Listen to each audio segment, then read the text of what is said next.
Student, this is the next video in a series of chapter 3, part 3. Chapter name is pollination, fertilization and development of endosperm and embryo.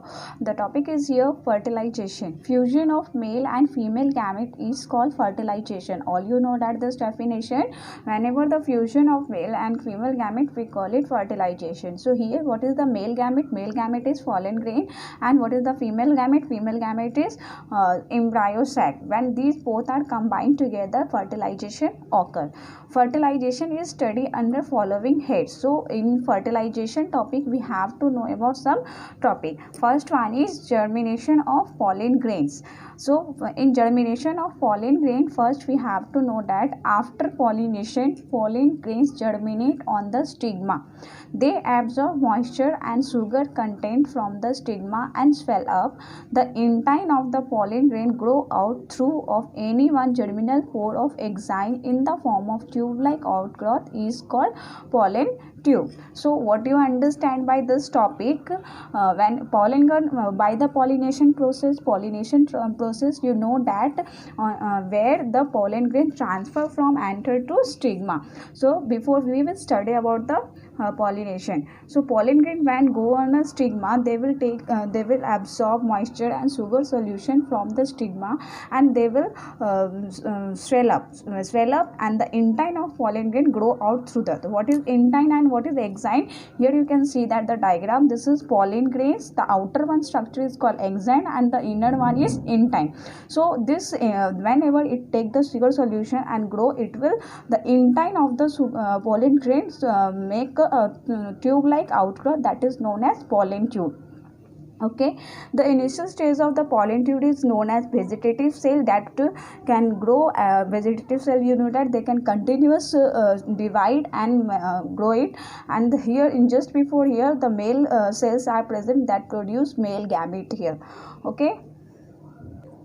Now next one is point in germination of pollen grains are one pollen tube develop in capsula, and most of angiosperm is called monocyphenous, and condition more than one pollen tube develop in Malvaceae and Cucurbitaceae family, it is called polycyphenous. So when by the pollen grains only one pollen tube is developed, that is known as monocyphenous. It's occur in most of the angiosperm plant and capsula. Capsula is also a plant that is comes under Brassicaceae family.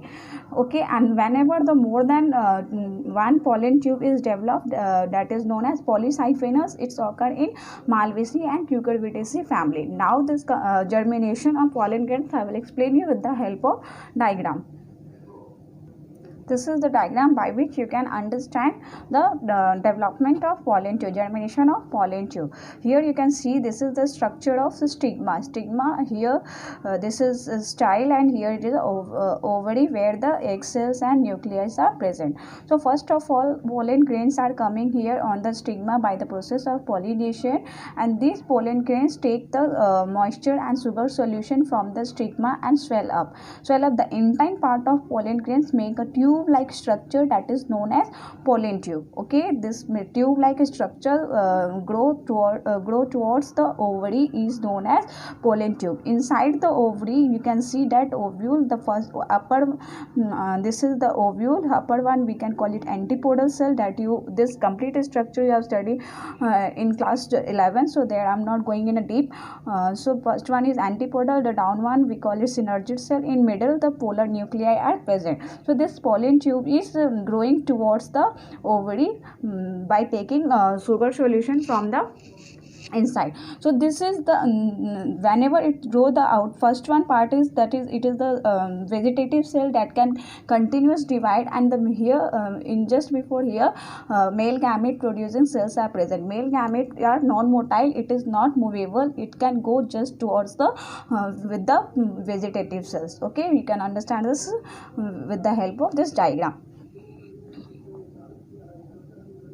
Now this is the next heading, that is entry of pollen tube in the ovule. So how the pollen tube enter into the ovule? Entry of pollen tube in ovule may be by of one of these ways. There are three ways.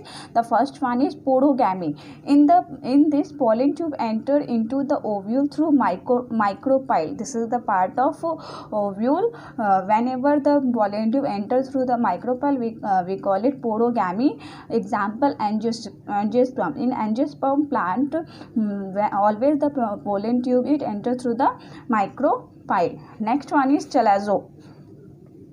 Chalazo, you can understand, the name is telling that whenever the pollen tube enters through the chalaza, we call it chalazogamy. Example is walnut. Now next one is mesogamy. Pollen tube enter into the ovule through the integument is called mesogamy. Example is Cucurbita, Cucurbitaceae family. So these are the three ways by which pollen tube enter into the ovule. So this is also I will explain with the help of diagram. Here is the diagram. Diagram is that the first one is when the pollen tube is this one, and it is entered through the micropyle. In down one portion micropyle is present, upper one is chalaza is present. So whenever the pollen tube enters through the micropyle, we call it porogamy. Since second one pollen tube is entered through the chalaza, we call it chalazogamy. And when the pollen tube, this is pollen tube, enter through the integument, this outside part is here, that is integument. So whenever the pollen tube is entered through the integument, we call it mesogamy. Okay. Now the last one part is entry of pollen tube in the embryo sac. How it will enter into the embryo sac? The pollen tube enter the embryo sac only from the micropylar stage, and irrespective of its mode of the entry into the ovule. The pollen tube is either passes between the synergids and egg cell, or enter into one of the synergids through filiform apparatus. So in ovule structure, you know that from there the micropylar portion, the down one portion is present. That from the micropylar always the pollen tube is entered through the micropylar. Either they can go through the between the synergies and enter into the embryo sac, and there the two nuclei are present and eggs are present. They can fuse with the that one, and we can call it is fertilization processes occur into the embryo sac.